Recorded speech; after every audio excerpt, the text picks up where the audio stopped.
माँ दुर्गा में नवरात्रि को माँ दुर्गा की पूजा होती है।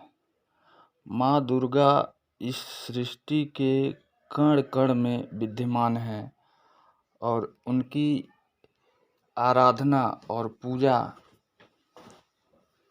मानव जीवन में सारे सृष्टि का निर्माण का संकेत लेकर आती है और इसलिए उनके 9 रूपों की पूजा की जाती है। 9 रूप मतलब कि इस सृष्टि में जो कुछ भी घटित होता है उसको इन्हीं के द्वारा कहा जा सकता है। आइए हम समझते हैं कि ये 9 दुर्गा माँ दुर्गा का जो रूप है वह हमारे पूरे ब्रह्मांड में कैसे विद्यमान है। प्रथम है शैलपुत्री। शैल का मतलब क्या होता है? शैल यानी पहाड़। पहाड़ घनता का प्रतीक है, ठोस। शैलपुत्री का विकार घनता का ही होगा और जब काल और समय में प्रवेश करेंगी तो वो ऊर्जा बनती है। यह ऊर्जा होती है स्थित ऊर्जा। दूसरी है ब्रह्मचारिणी। ब्रह्मचारिणी यानी ब्रह्मांड में विचरण करने वाली। विचरण से विकास होता है।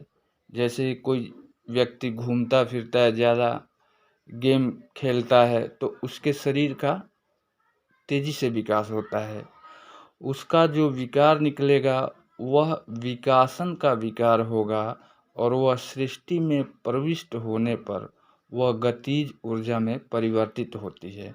यह है ब्रह्मचारिणी। तीसरी है चंद्रघंटा। घंटा यानी ध्वनि और ध्वनि यानी प्रसारण।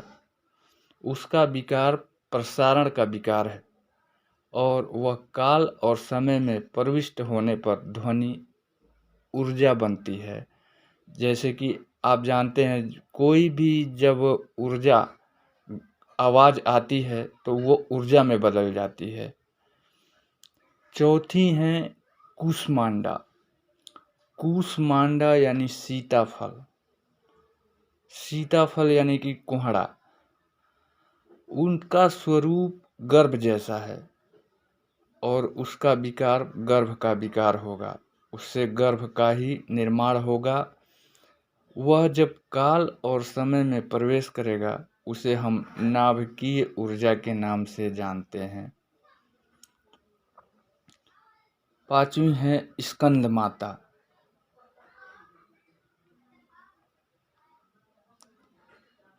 स्कंद माँ है और कार्तिकेय रूपी संतान को गोद में लिए हैं। वह वात्सल्य का प्रतीक है। उसका विकार वात्सल्य रूपी आकर्षण का विकार होगा। वह आकर्षण का विकार काल और समय में प्रवेश करने पर चुंबकीय ऊर्जा बनती है। जब कोई दो चीज एक साथ दो कण मिलते हैं तो उसमें चुंबकीय ऊर्जा का निर्माण करते हैं। आगे है कात्यायनी। कात्यायनी का मतलब कण। कणों के निर्माण के बाद उनके आकर्षण से संकोचन प्रारंभ होता है। इसलिए कात्यायनी का विकार संकोचन का विकार है। संकोचन मतलब एकजुट होना, सिकुड़ना। वह जब काल और समय में प्रवेश करेगी तो आणविक ऊर्जा बनती है। अगली है कालरात्रि। अणुओं से कणों का निर्माण होता है।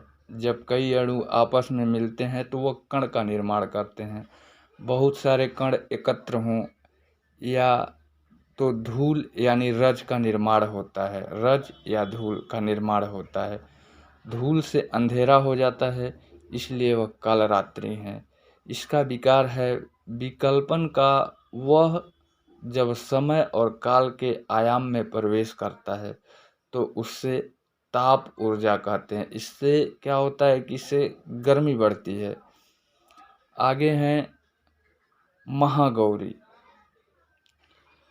कणों के जो बादल बनते हैं उनका एकीकरण होता है। उस एकीकरण से आकाश गंगा का निर्माण होता है।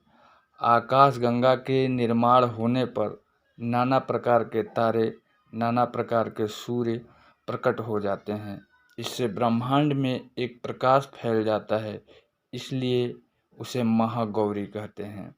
महागौरी का विकार ज्योति है, अर्थात प्रकाश है, और वह जब काल और समय में प्रवेश करती हैं तो उससे विद्युतीय ऊर्जा का निर्माण होता है। आगे हैं नौवीं, सिद्धिदात्री।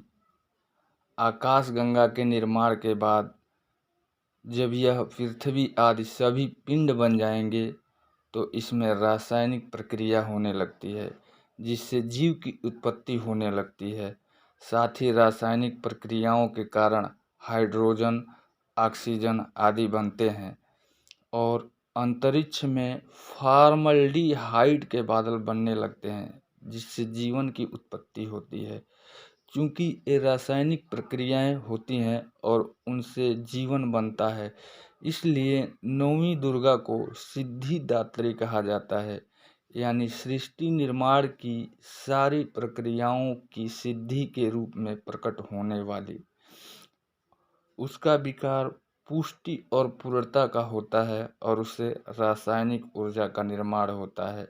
इस तरह हमारे ऋषि मुनियों ने आज से लाखों या जब से मनुष्य का इतिहास है या उसके पहले जो दंत कथाएं हैं, वैदिक कथाएं हैं, उस समय में हमारे ऋषि मुनियों ने इस बात को साबित किया था कि यह पूरी सृष्टि